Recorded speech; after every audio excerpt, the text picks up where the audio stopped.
Assalamualaikum warahmatullahi wabarakatuh. Saya Arif Ahmad Firmansyah dari Fakultas Ekonomi Prodi Manajemen. Sini saya akan menyampaikan resume yang telah saya buat dari materi PPAKU hari pertama dan yang kedua. Peserta PPAK diikuti oleh banyak mahasiswa baru sebanyak 3.794 orang dan angkatan 2020 yang belum lulus PPAK tahun lalu sebanyak 43 orang. Tahun ini, mahasiswa baru tersebut terbagi di 7 fakultas, yakni di Fakultas Ilmu Tarbiyah dan Keguruan sebanyak 963 mahasiswa, Fakultas Syariah sebanyak 596 mahasiswa, Fakultas Humaniora sebanyak 402 siswa, Fakultas Psikologi sebanyak 259 siswa, Fakultas Psikologi sebanyak 259 mahasiswa, Fakultas Ekonomi sebanyak 579 mahasiswa, Fakultas Saintek sebanyak 811 mahasiswa, dan Fakultas Kesehatan dan Ilmu Kedokteran sebanyak 180 orang. Di materi yang pertama itu dalam materi akademik yang disampaikan oleh Wakil Rektor 1 UIN Malang. UIN Maulana Malik Ibrahim Malang terdiri dari 7 fakultas, ada Psikologi, Humaniora, Syariah, Ekonomi, Saintek, dan Tarbiyah. Kini UIN Maliki sedang berada di tahap pengakuan internasional dan reputasi internasional. Oleh karena itu, di UIN Maliki sedang memperbanyak event internasional, mahasiswa abroad, program studi internasional, dan lain-lain. Upaya internasionalisasi dilakukan dengan mendorong para dosen dan mahasiswa untuk membuat jurnal internasional. Mahasiswa diwajibkan untuk research dan mempublish jurnal nasional ataupun internasional sebagai tugas akhir untuk menaikkan predikat kampus. UIN Maliki Malang. UIN Malang memajukan pengetahuan umum dan agama untuk membentuk karakter melalui Ma'had Al-Jami'ah selama 7 tahun. UIN Maliki juga memiliki beberapa fasilitas yang menaungi mahasiswanya seperti lembaga bahasa di mana ada bahasa Inggris, Arab, dan Mandarin. Rumah modernisasi agama beragama yang rumah moderasi agama beragama yang membentuk pemuda moderat, cinta bangsa, dan peduli Indonesia tangguh, dan juga perpustakaan yang menyediakan jurnal-jurnal dan karya ilmiah. Perkuliahan berlangsung selama 8 semester dengan 160 sampai 150 SKS dengan penelitian sebanyak pengabdian masyarakat dengan mata kuliah profesi, dengan KKN, dengan yudisium hingga akhirnya wisuda. Mata kuliah di UIN Maliki ini jadikan sebagai pengembangan kepribadian yang merupakan ciri khas UIN Maulana Malik Ibrahim Malang. Mata perkuliahan terdiri dari mata kuliah dasar, agama, bahasa, dan filsafat dengan mata kuliah fakultas yang membedakan antar fakultas dan matkul program studi yang membedakan antar prodi. Pada tahun 2021, pembelajaran dilakukan secara daring melalui platform Zoom, Gmeet, e-learning, dan lain-lain. Kemudian untuk sistem syakat mahasiswa baru semester 1 dipaketkan, sedangkan semester 2 sampai seterusnya diambil secara mandiri atau yang sering disebut dengan KRS dengan berkonsultasi dengan DPA, dosen penasehat akademik. Perkuliahan dimulai pada tanggal 6 September sampai Desember 2021 dengan melalui UTS dan UAS. Setelah UAS, mahasiswa akan mendapatkan KHS yaitu kartu hasil studi di mana di sana disertai IPK-nya. IPK berpengaruh terhadap SKS, semakin kecil IPK semakin sedikit, semakin besar maka akan makin banyak alias cepat lulus. Mahasiswa UIN Maliki diharapkan aktif dan dapat menjadi manusia yang bermanfaat. Untuk materi kedua yaitu materi yang disampaikan oleh Dr. Haji Ahmad Fatah Yasin MAG. Kita adalah the best human material. Mahasiswa baru harus mengupayakan diri baik secara mental dan spiritual dalam mengikuti perkuliahan di UIN Maulana Malik Ibrahim Malang. Orang yang memiliki mental spiritual memiliki 3 indikator, yaitu berpikir ilmiah, berperilaku islami, dan menjadi mahasiswa yang kreatif dan terampil dalam bermasyarakat. UKM adalah wadah memenuhi bakat mahasiswa. Jika akan lulus, mahasiswa dituntut untuk mengumpulkan SKKM. Apa itu SKKM? Yaitu Satuan Kredit Kegiatan Mahasiswa yang akan dituangkan di SKPII, yaitu Surat Keterangan Pendamping Ijazah (SKPI). Hal ini didapat dari kegiatan non-akademik dengan skor minimal 250 poin. Janganlah menjadi mahasiswa yang sekedar kuliah lalu pulang, namun jadilah mahasiswa yang juga aktif dalam berorganisasi. Kampus menyediakan beasiswa berupa prestasi akademik maupun non-akademik. Jika ingin menyampaikan aspirasi mahasiswa, bisa menyampaikannya melalui SEMA, DEMA, HMJ, maupun HMBS. UIN Maliki juga memiliki akselerasi, jadi saat semester 7 diperbolehkan mengambil S2 namun dengan syarat dan seleksi yang cukup ketat. Lulusan UIN Malang tidak hanya sekedar menjadi ustadz atau ahli agama, tapi juga bisa menjadi lainnya. Kita harus bangga menjadi mahasiswa UIN Maulana Malik Ibrahim Malang, karena di kampus ini kita tidak hanya diajarkan ilmu pengetahuan, namun kita juga diajarkan ilmu agama. Kini Indonesia masih pandemi, kini kota Malang levelnya sudah turun dari level 4 menjadi level 3. Jika vaksinasi terus digalakkan, maka hal ini akan segera membentuk herd immunity yang akan segera menyelesaikan masalah corona. Kemudian di materi PPKU hari kedua yaitu DEMA. DEMA adalah Dewan Eksekutif Mahasiswa yang diketuai oleh Ketua Umum Farhan Adi Murosadi jurusan Farmasi, kemudian Wakil Ketua Umum adalah Ahmad Fawaid jurusan Psikologi. DEMA merupakan organisasi intrakampus OMIK yang merupakan lembaga eksekutif mahasiswa di level universitas. Fungsi DEMA yaitu sebagai pelaksanaan program organisasi kemahasiswaan, sebagai lembaga yang mengkoordinir dan menginstruksikan pelaksanaan kegiatan mahasiswa di tingkat universitas. Apa sih tugas DEMA? Tugas DEMA melaksanakan program kerja organisasi yang sudah disepakati oleh Senat, yaitu SEMA Universitas. Kemudian mengkomunikasikan dan menginformasikan kegiatan kemahasiswaan di tingkat universitas, melaksanakan koordinasi dan sinkronisasi kegiatan kemahasiswaan. Itu adalah tugas DEMA. Kemudian yaitu ada SEMA. Apa sih SEMA? Senat Mahasiswa Universitas. Ketua Umum adalah Muhammad Adi Faroni. SEMA merupakan organisasi mahasiswa UIN Malang yang berperan sebagai lembaga legislatif yang mengkoordinasikan DEMA, UKM, dan HMJ. Fungsi SEMA yaitu advokasi, legislasi, pengawasan, dan penganggaran. Kemudian SEMA itu membantu mahasiswa dalam segala masalah untuk disampaikan kepada pihak terkait. Tugas SEMA yaitu mengawasi dan mengontrol DEMA-U, memberikan persetujuan setiap kegiatan yang akan dilaksanakan oleh DEMA-U, memberikan pengesahan setiap laporan pertanggungjawaban setelah selesai agenda, dan kemudian memfasilitasi aspirasi mahasiswa UIN Malang dan menyalurkannya kepada pihak-pihak yang bersangkutan, yaitu advokasi. Mengawasi setiap kebijakan dan keputusan yang diambil oleh DEMA-U, merancang dan menetapkan peraturan organisasi di UIN Malang, mengesahkan peraturan DEMA-U, menjadikan mitra kerja DEMA-U dalam melaksanakan kebijakan organisasi kemahasiswaan. Kemudian ada wewenang SEMA, yaitu membentuk undang-undang yang dibahas dengan presiden mahasiswa untuk mendapat persetujuan bersama, kemudian menampung dan mempertimbangkan segala aspirasi mahasiswa, memberikan mandat untuk pelaksanaan pemilu, mengawasi pelaksanaan hasil-hasil sidang SEMA-U, mengawasi pelaksanaan proker dan kebijakan DEMA-U, turut andil dalam mengkaji permasalahan yang timbul di dalam negara dan di tingkat universitas, menerima dan membahas usulan PO yang berkaitan dengan bidang tertentu dan mengikut sertakan dalam pembahasan. Kemudian ada UKM. Yang pertama itu UKM Menwa. UKM Menwa sendiri organisasi bersejarah pembentukan Jenderal A.H. Nasution tahun 1959 di Jawa Barat, semboyan penyempurnaan pengabdian dengan ilmu pengetahuan dan ilmu keprajuritan, dengan logo simbol warna ungu artinya mulia. Fungsi resimen mahasiswa yaitu mewujudkan sikap bela negara di ranah mahasiswa, menciptakan kondusivitas kehidupan mahasiswa, dan lain-lain. Logo ada dua, yaitu logo Mahasurya Provinsi dan Wiracakti Yuda UIN Malang. Arti lambang Wiracakti Yuda yaitu 811 8 Kodam Brawijaya dan 11 urutan resimen mahasiswa Sejatim. Wiracakti Yuda bermakna prajurit atau pemimpin yang sakti, bertujuan untuk membantu TNI, Polri, dan juga rektor latihan lempar pisau, menembak, dan bela diri seperti karate. Kemudian ada UKM Pramuka. Rencana Maulana Malik Ibrahim Dewi Cendra Wulan 2021 berlandaskan ulul albab dan pemangku adat. Salah satu visinya yaitu mengamalkan nilai kode kehormatan dan kehidupan sehari-hari. Broker Anjang Sana seperti Kuarcap, Kuarda, dan Kuarnas, perkemahan wirakarya, temu alumni atau family gathering, musyawarah pandega. Tugas yaitu rapat kerja, rapat bulanan, rapat internal bidang, rapat anggota, rapat triwulan, welcome party, logbook, dan memo, dan lain-lain. Salah satu dewan UPS diklat.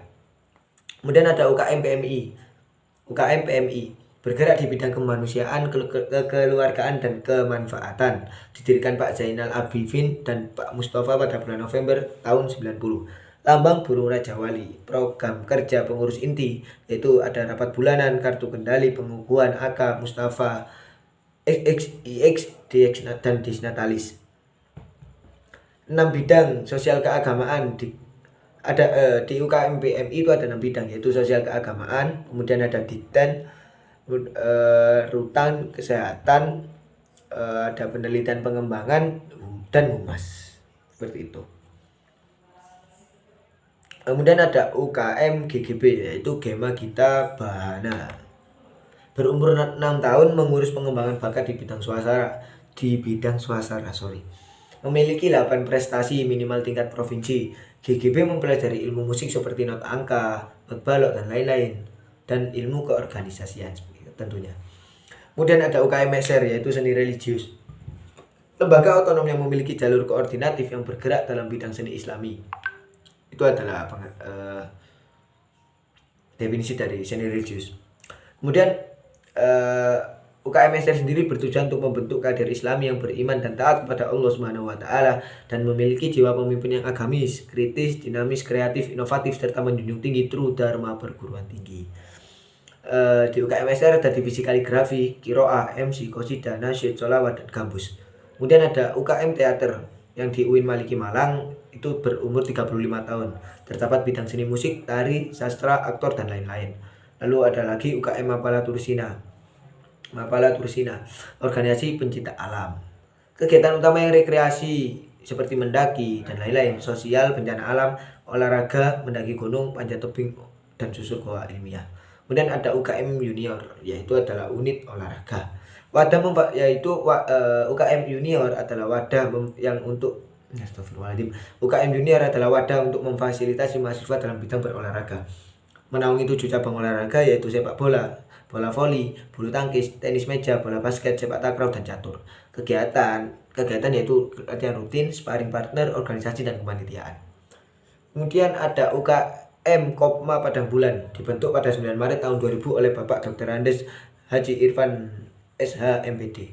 Stafnya itu ada usaha pengurusan Kopma, public relation, pemasaran, personalia yaitu karyawan. Big event besar yaitu Kopma Fair, Dikmen Radial Jatim, dan Diksar. Unit usaha Kopma, minimarket, konter pulsa, tempat fotokopi, usaha, dan catering. Lalu ada UKM Komus, komunitas musik studio 3. Ada 6 departemen di UKM Komus, yaitu event organizer, departemen studio, musik manajemen, departemen multimedia, departemen public relation, dan departemen social development. Spesifikasi player yaitu vokal, gitar, bass drum, keyboard, dan lain-lain. Dan non player, event organizer, sound engineering, MC, multimedia, dan home recording. Kemudian ada UKM Taekwondo yang merupakan awal dari ranting Univ Brawijaya, didirikan pada tanggal 11 April tahun 95. Tatap muka seminggu 5 kali, yaitu pada malam Rabu, malam Kamis, malam Jumat, malam Sabtu, dan Sabtu pagi. Agenda rutin, train, yaitu agenda rutin tiap tahun. Kemudian ada Gasuku, agenda latihan bareng senior dan pelatih secara outdoor, dan Diklat, pendidikan latihan penerimaan anggota baru. Lalu ada UKM Jeprek Club, atau yang bisa disingkat JJ. Klub yaitu klub fotografi yang tidak fokus hanya pada satu bidang, namun mempelajari di bidang videografi. Anggota UKM Semalang Raya. Moto, aku ada untuk mengabdikanmu, bersamamu kulihat dunia nyata. Kegiatan Diklat, pameran hunting besar. Kemudian ada UKM Simfoni, platform Simfoni. Program harian yaitu Simfoni Morning Show, Free Time, Fresh and Relax, Hai Indonesia, Mizan Muslim Zaman Now, Halo Kampus, dan Freeline. Program mingguan ada Simfoni Weekend Show, Daiba, Symphonic Soccer, Fresh Sunday, Top Chart, Soda, Diary Memi, English Day, Yaumul Arabi. Kemudian ada pula program unggulan yaitu Off Air, Symphony Indie World Station, On Air yaitu daily program dan weekly program. Dan ada UKM LKP2M, yaitu Lembaga Kajian Penelitian dan Pengembangan Mahasiswa, berdiri pada tanggal 1 Juli tahun 1999. Biro-biro LKP2M itu kajian, itu melatih nalar melalui kajian, penelitian, melatih memiliki kemampuan menulis naskah riset dan lain-lain, dan keorganisasian. LKP2M telah mengikuti berbagai perlombaan hingga kancah nasional. LKP2M aktif menulis dan membuat karya baik secara nyata, yaitu berupa buku maupun di media sosial. Kemudian ada UKM UAPM Inovasi, unit kegiatan mahasiswa yang bergerak di bidang jurnalistik. Didirikan pada tanggal 21 Maret tahun 86 di Malang, Jawa Timur. Visi memihak kesadaran nurani. Filosofis teks UAPM melambangkan independensi. Produknya dari UAPM inovasi yaitu Kipos berupa koran kumpulan isu ranah kampus dan majalah berupa majalah tahunan berisi depth news yang kritis analisis. Agenda rutin yaitu diklat tingkat dasar, upgrading skill, journaling camp, sekolah filsafat, rapat akhir tahun, dan diskusi rutin. Kemudian materi kedua yaitu materi yang saya ambil lagi yaitu kebangkitan bangsa menuju Indonesia tangguh. Pembicara Muhammad Hasanuddin Wahid dan Muhammad anggota DPR RI. Dosen tidur nggak dibayar, kalau anggota DPR tidur dibayar. Kita sebagai rakyat ingin punya mobil, ya sudah diwakili saja sama wakil rakyat. Mau jalan-jalan ke luar negeri cukup diwakili saja sama wakil rakyat. Nah, itu bahayanya wakil rakyat. Mereka harusnya sadar bahwa mereka itu jongosnya rakyat, harus melayani rakyat. Saya bisa sampai sini itu ya karena UIN Malang. Saya diajari banyak oleh UIN Malang. Dulu saya sempat dipilih menjadi AMC dan juga Presiden BEM, yang sekarang tuh sering diketahui di UIN Malang sendiri, DEMA ataupun SEMA. Dan juga semua gemblengan ini berasal dari UIN Malang. UIN Malang yang menjadikan saya seperti ini. Saya tidak pernah malu bilang alumni UIN Malang agar stereotip lulusan UIN ini tidak hanya menjadi ustadz.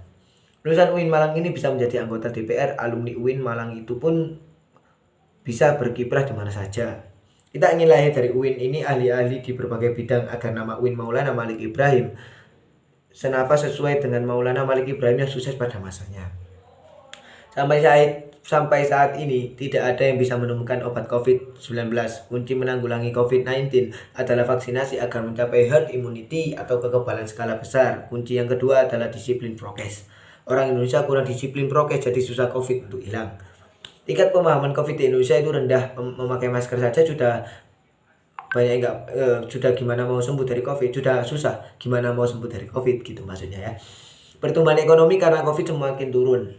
Semua negara turun, tapi kita sudah mengalami kenaikan dari year of year, kita naik sekitar 7%. Melemahnya daya membeli karena efek PPKM membuat masyarakat malas untuk membeli, lalu terjadi inflasi tipis. Dan juga banyak yang kehilangan pekerjaan akibat pandemi COVID-19. Tercatat lebih dari 50.000 buruh di PHK sejak awal 2021. Bayangkan itu. Tingkat pengangguran akan lebih banyak di bulan Agustus 2021. Kalau dampak di sektor pendidikan, banyaknya yang putus sekolah dikarenakan anak harus bekerja karena krisis ekonomi akibat pandemi COVID-19 dan juga karena persepsi orang tua mereka. Lalu kebijakan sektor pendidikan di pandemi ini adalah memberikan bantuan kuota dari internet, bantuan subsidi, BLT, dan lain-lain. Tapi kok dikorupsi? Bantuan lanjutan untuk bulan September, Oktober, November sebanyak 2,3 triliun. Agar kita bisa tatap muka, kita harus melakukan kolaborasi hexahelik agar terselesaikannya wabah ini. Model kolaborasi ini tak hanya model di pandemik, akan tetapi menjadi model kolaborasi masa depan yang mampu menaikkan kelas sektor ekonomi, pendidikan, dan sektor lembaga di Indonesia. Sekarang kita berada di era digital 4.0 dan akan menuju 5.0, yaitu seperti memakai hologram. Kata pepatah, siapa yang ingin memajukan dunia, dia harus pandai IT. Barang siapa yang tidak bisa menjadi mahir dalam IT, maka akan menjadi budak dunia. 3 kekuatan pengubah dunia adalah kemajuan teknologi, agama, pasar. Peran dan peluang UIN. Yang pertama, arus utama pengembangan teknologi digital, link dan match dengan sektor industri, menjadi kekuatan socio-teknopreneur dan epicentrum ajaran agama inklusif. Cara bekerja pada masa depan adalah munculnya jenis pekerjaan baru akibat digitalisasi dan otomatisasi. Cara menjadi general unggul. Yang pertama, keagungan moral dan spiritual, gandrung ilmu pengetahuan, memiliki digital quotient, dan kesolehan peduli sosial. Barang siapa yang mau menguasai dunia harus dengan ilmu, mau kuasai akhirat harus dengan ilmu. Kalau mau keduanya maka kuasailah dengan ilmu. Intinya ilmu. Kita harus mempunyai kecerdasan emosional, tidak hanya kecerdasan digital. Jadi mahasiswa UIN Malang harus punya 2 arus besar, yaitu Sunni dan si Islam. Sosial labeling seperti Islam, liberal, sekuler, pragmatis, modernis, tradisionalis, fundamentalis, ekstremis, teroris. Label kontemporer adalah Islam moderat dan Islam Nusantara. Apa itu moderasi dalam Islam? Apa itu moderasi dalam Islam? Definisinya yaitu sebagai etimologi wasatiyah yang berarti jalan tengah, middle path, posisi tengah dan berkeadilan. Secara terminologis, pemahaman praktek keagamaan yang menjunjung tinggi kesetaraan, keberagaman, toleransi dengan berpijak pada prinsip tawazun antara risiko atau logika teks serta konteks. Dasar teologis, Al-Quran surat Al-Baqarah ayat 143 yang berarti beberapa hadis dalam Sahih Bukhari. Kenapa moderasi penting di Indonesia? Yaitu karena yang pertama, karakter Islam sebagai agama rahmatan lil alamin yang menjunjung tinggi keadaban Islam dan harmoni inter dan antar pemeluk agama. Kedua, historitas Islam di Indonesia. Dan yang ketiga, karakter masyarakat Indonesia yang lekat dengan kesantunan dan harmoni. Dan yang terakhir, ideologi bangsa Pancasila dan mutu Bhinneka Tunggal Ika. Isu-isu politik yang terkait dengan Timur Tengah dan politik global, baik secara langsung ataupun tidak, dapat mempengaruhi pemahaman dan sikap keberagamaan masyarakat Indonesia serta mengganggu agenda moderasi Islam seperti konflik Palestina-Israel, aliansi politik Arab-Amerika, oil, politik despotisme, dan hipokrasi. Peran mahasiswa UIN Malang, yaitu yang pertama, mahasiswa harus memerankan diri sebagai agent of change dalam menguatkan dan mendesiminasi agenda moderasi. Yang kedua, mahasiswa harus mengedepankan kepentingan kebangsaan dan keagamaan yang sesuai dengan prinsip moderasi. Dan yang terakhir, mahasiswa UIN harus cerdas, akademik, religius, dan kebinekaan. Sekian dari saya, bila ada salah kata mohon maaf. Itu adalah resume yang bisa saya catat. Kurang lebihnya mohon maaf bila ada salah, itu dari saya sendiri. Bila ada lebihnya itu datanya dari Allah Subhanahu wa taala. Wassalamualaikum warahmatullahi wabarakatuh.